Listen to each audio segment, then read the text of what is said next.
So అందరికీ నమస్తే. నా పేరు సుమంత్ అండి, నా ఊరు గుంటూరు అండి. సో ఈ వీడియోలో నేను మూడు పాయింట్ ఇటలీ గురించి చెప్పాలనుకుంటున్నాను, ఎందుకంటే చాలామందికి అడుగుతారనమాట. సో ఫస్ట్ క్వశ్చన్ అనేది బడ్జెట్.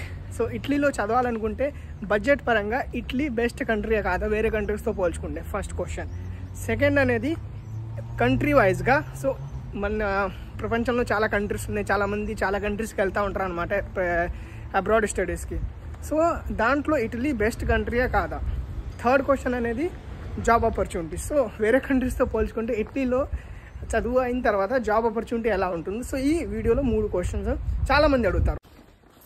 సో ఫస్ట్ అనేది బడ్జెట్ అనమాట. బడ్జెట్ పరంగా ఎందుకంటే అందరూ అబ్రాడ్ వెళ్ళేటప్పుడే ముందే బడ్జెట్ చూసుకుంటారు, బడ్జెట్ ఉంటేనే ప్లాన్ చేసుకుంటారు.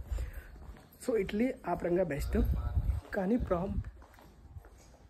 కానీ ప్రాబ్లం ఏంటంటే, ఇన్కేస్ మీరు ఎఫర్ట్ చేయగలిగితే లోన్ తీసుకొని ఇలా తప్పు తీసుకొని ఇంగ్లీష్ స్పీకింగ్ కంట్రీకి వెళ్ళండి. అక్కడ 30 లక్షలు 40 లక్షలు పెట్టండి. ఆ కంట్రీకి, ఇంగ్లీష్ స్పీకింగ్ కంట్రీకి వెళ్ళిన తర్వాత మీరేంటంటే వితిన్ 2 to 3 yearsలో ఆ మనీ రికవర్ చేస్తారు. కానీ ఇటలీకి వస్తే ఆ ప్రాబ్లం ఉంటుంది, ఎందుకంటే ఇక్కడ ఫీజు చాలా తక్కువ ఉంటుంది. ప్లస్ మీకు ఈ స్కాలర్షిప్ ఉంటుందన్నమాట. స్కాలర్షిప్ అంటే మన ఇయర్లీ వచ్చేసరికి ఎంత ఒక 6 to 7 lakhs మనకి స్కాలర్షిప్ వస్తుంది. ఆ మనీతో మనం ఇక్కడ రూమ్ రెంట్ కట్టుకోవచ్చు, ఫుడ్ తినొచ్చు, తర్వాత ఫీజు 0 అయిపోతుంది అనమాట. సో ఇటలీ బడ్జెట్ పరంగా చూసుకుంటే బెస్ట్ కంట్రీ. యూరోప్లో చాలా కంట్రీస్ ఉన్నాయన్నమాట. సో మీరు ఏ కంట్రీస్కి వెళ్తే అనుకోవచ్చు. సెకండ్ అనేది కంట్రీ పరంగా ఇటలీ బెస్టా కాదా.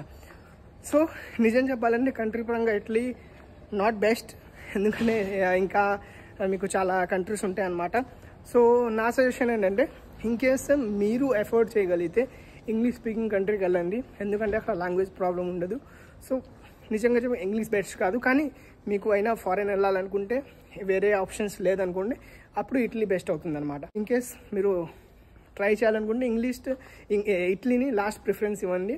కానీ ఇంగ్లీష్ స్పీకింగ్ కంట్రీ దీనికన్నా యూరోప్లో మనకి మంచి northern Europe, for example Sweden, France, Denmark, Finland, Switzerland అవన్నీ ట్రై చేసుకోండి. ఇటలీ లాస్ట్ ప్రిఫరెన్స్ ఇవ్వండి.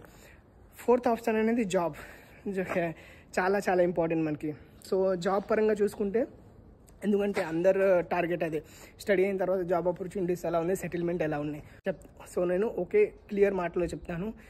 జాబ్ పరంగా ఇటలీలో బెస్ట్ కాదు. ఇన్కేస్ మీరు లాంగ్వేజ్ నేర్చుకుంటే, ఇక్కడ వచ్చిన తర్వాత ఇటాలియన్ లాంగ్వేజ్ ఫ్లూయెంట్గా నేర్చుకుంటే ఖచ్చితంగా మీకు జాబ్ ఉంటుంది, 100% జాబ్ ఉంటుంది. ఇన్కేస్ లాంగ్వేజ్ నేర్చుకోకపోతే చాలా ఇబ్బంది ఫేస్ అవుతారు. సో మెయిన్ డ్రాబ్యాక్ అదే, ఇటలీలో కానీ వేరే యూరోపియన్ కంట్రీస్లో కానీ. మీరు ఇక్కడ వస్తున్నారనుకోండి, లాంగ్వేజ్ నేర్చుకోండి, జాబ్ ఆపర్చునిటీస్ ఉంటాయి, లేకపోతే కష్టం. ఓకేనా. సో ఏ ఫీల్డ్లో అయినా, ఎందుకంటే ఇక్కడ బేసిక్ ఇటాలియన్స్ రావాలి. ఇక్కడ ప్రతి వాళ్ళు ఇటాలియన్లోనే మాట్లాడతారు, ఈవెన్ వాళ్ళు ప్రతిదీ ఇటాలియన్లోనే ఉంటుంది. సో లాంగ్వేజ్ వస్తే కంపల్సరీ జాబ్ ఉంటుంది. లాంగ్వేజ్ రాకపోతే కొన్ని ఫ్యాక్టర్స్లో జాబ్స్ ఉంటాయి.